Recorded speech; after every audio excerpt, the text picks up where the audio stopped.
Shalom Bible Lovers. Ada metode mempelajari Alkitab yang sebenarnya dangkal, tidak bertanggung jawab, menyesatkan, dan tentu saja tidak waras. Tetapi seringkali menjadi favorit para kristolog balon di Indonesia. Mereka mempelajari Alkitab dengan mengambil ayat demi ayat, mencomotnya, mengumpulkannya hanya demi mendukung apa yang ada dalam pikiran mereka. Misalnya ayat tentang Kristus yang menyatakan Kristus bukan Tuhan, Kristus bukan Allah, dan seterusnya. Mereka hanya ingin menolak doktrin Kristen yang telah terformulasi sekian ribu tahun dengan menggunakan ayat-ayat tersebut. Padahal sebenarnya mereka tidak menggalinya dengan benar. Metode ini biasa kami sebut di sekolah-sekolah teologi sebagai metode kutu loncat. Kenapa disebut kutu loncat? Ya karena mereka loncat sana loncat sini dalam ayat-ayat tersebut. Mereka tidak menggalinya, mereka tidak menganalisanya, sehingga menemukan apa yang dimaksud oleh penulis berdasarkan nas-nas tersebut. Nah, hari ini saya ingin bicara tentang cara mengamati Alkitab dengan metode analisa. Semoga ini menjadi pencerah bagi para kristolog balon maupun saudara-saudara yang ingin belajar Alkitab lebih dalam. Silakan simak.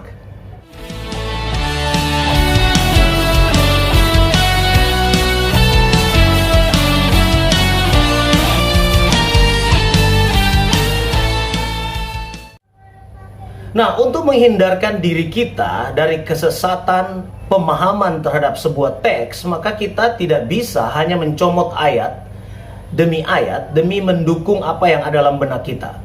Ayat demi ayat di dalam Alkitab harus dipahami dengan cara menganalisanya secara mendalam, mempelajarinya sesuai dengan metode yang benar. Karena jika tidak demikian, kita akan memahami teks tersebut dengan cara yang salah, dan barangkali kita tidak akan menemukan apa yang dimaksud oleh penulis. Sementara semua teks itu berguna. Sebelum lebih jauh melihat video ini, saya tetap berharap kepada teman-teman yang baru saja melihat channel ini atau baru saja menemukan video-video saya untuk subscribe, like, dan share agar lebih banyak lagi orang yang memahami kebenaran.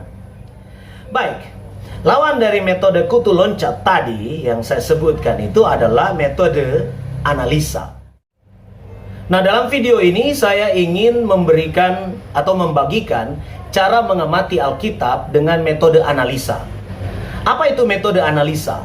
Analisa adalah penyelidikan nats secara terperinci dengan menganalisa strukturnya secara tata bahasa dan dengan menyusun garis besar yang terperinci yang menyatakan arti dari struktur itu. Analisa dapat dimengerti kalau dibandingkan dengan metode sintesis. Jadi bisa dibilang ada dua cara mengamati Alkitab yang wajib untuk kita lakukan. Pertama, metode sintesis atau sintesa. Lalu kemudian metode analisa. Jika kita membandingkannya, kita bisa melihat bahwa metode sintesis itu harus dilakukan terlebih dahulu, baru kemudian metode analisa. Metode sintesis adalah merupakan langkah peninjauan terhadap sebuah teks. Kita seperti memandang dari atas pesawat. Kalau kita memandang ingin melihat sebuah kota, kita seperti memandang dari atas pesawat. Atau kita melihat dengan menggunakan sebuah teleskop terhadap sebuah objek. Lalu ini metodenya adalah metode menggabungkan. Nanti akan kita pelajari ke depan. Lalu kemudian metode analisa itu harus dilakukan kemudian setelah kita mempelajarinya secara sintesa atau mengamatinya secara sintesa. Kita mempelajari hal-hal yang lebih detail di dalam metode analisa.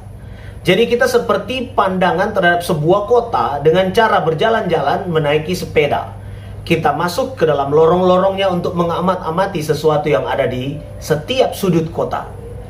Atau kita bisa berkata bahwa kalau tadi metode sintesis memandang dengan teleskop, sekarang kita menggunakan mikroskop. Jadi lebih dalam, lebih detail, dan lebih terperinci. Kalau tadi metode sintesis adalah menggabungkan berbagai macam kalimat di dalam nats atau dalam teks, sekarang kita melepaskannya satu persatu. Itu namanya analisa. Jadi dalam analisa, kita memperhatikan detail-detail. Tidak ada hal yang tidak penting di dalam sebuah teks. Kemudian, apa yang menjadi nilai-nilai metode analisa ini? Ada 3 nilai. Pertama, metode analisa memenuhi tujuan eksegesis. Kedua, metode analisa menyediakan dasar untuk teologi yang alkitabiah. Dan yang ketiga, metode analisa adalah setia terhadap ruang lingkup inspirasi Alkitab. Kita bahas dulu nilai yang pertama. Metode analisa memenuhi tujuan eksegesis. Jadi, tata bahasa adalah dasar untuk eksegesis. Dan kita harus menganalisa itu. Yang kedua, tujuan adalah untuk mengerti maksud si penulis untuk tulisannya. Lalu kemudian, memungkinkan kita meneruskan perkembangan pikiran dari si penulis secara dalam. Lalu nilai yang kedua, metode analisa menyediakan dasar untuk teologi yang alkitabiah.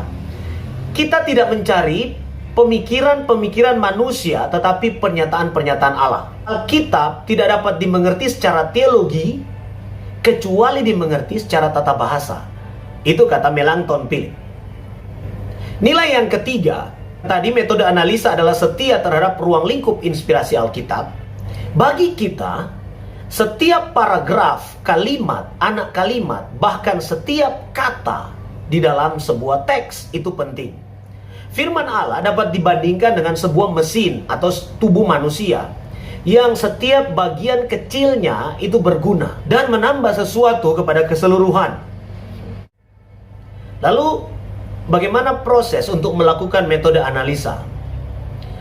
Tentu saja langkah pertama, karena ini kita mempelajari firman Tuhan, maka kita harus meminta terlebih dahulu kepada Tuhan untuk memberikan bimbingan. Kita berdoa.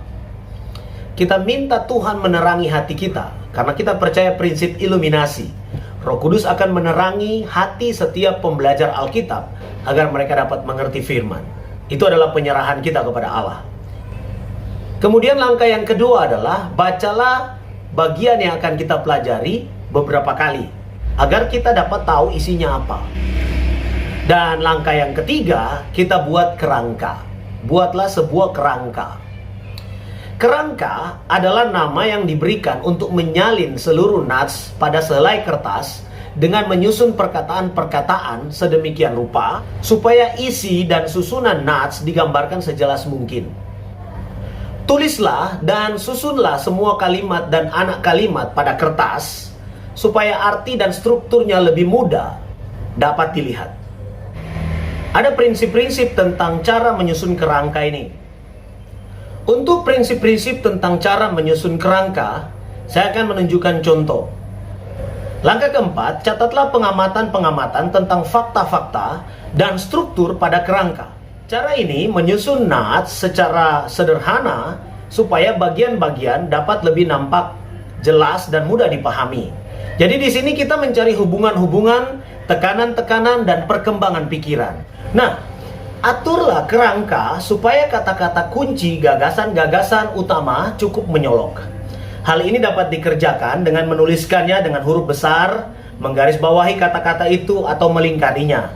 Ada baiknya juga kalau memakai pensil atau spidol warna, agar kata-kata dan ide-ide yang penting itu dapat lebih menonjol. Tanda-tanda lain juga dapat dipakai, misalnya tanda panah atau garis-garis untuk memperlihatkan hubungan-hubungan atau perbedaan-perbedaan atau persamaan-persamaan atau pengulangan-pengulangan. Saya akan menunjukkannya pada contoh. Langkah kelima, tafsirkanlah hal-hal yang perlu ditafsirkan. Kita akan menggunakan metode penafsiran, itu akan ada pada langkah berikutnya. Dan langkah keenam, buatlah garis besar yang menyatakan isi dan struktur dari nats. Saya akan menunjukkan contoh mengenai hal ini. Tetapi prinsipnya adalah yang pertama, garis besar analisa yang baik menyatakan susunan bahan dalam nats, yaitu harus mengikuti urutan yang dipakai oleh penulis. Dari struktur tata bahasa, kita mencari arti yang dimaksud oleh penulis. Garis besar yang terbaik adalah garis besar yang mengikuti struktur nats dalam poin-poin utama dan juga poin-poin kecilnya. Dan langkah yang ketujuh adalah kita harus menjadi pelaku firman. Artinya, terapkanlah kebenaran-kebenaran dari nats yang kita pelajari.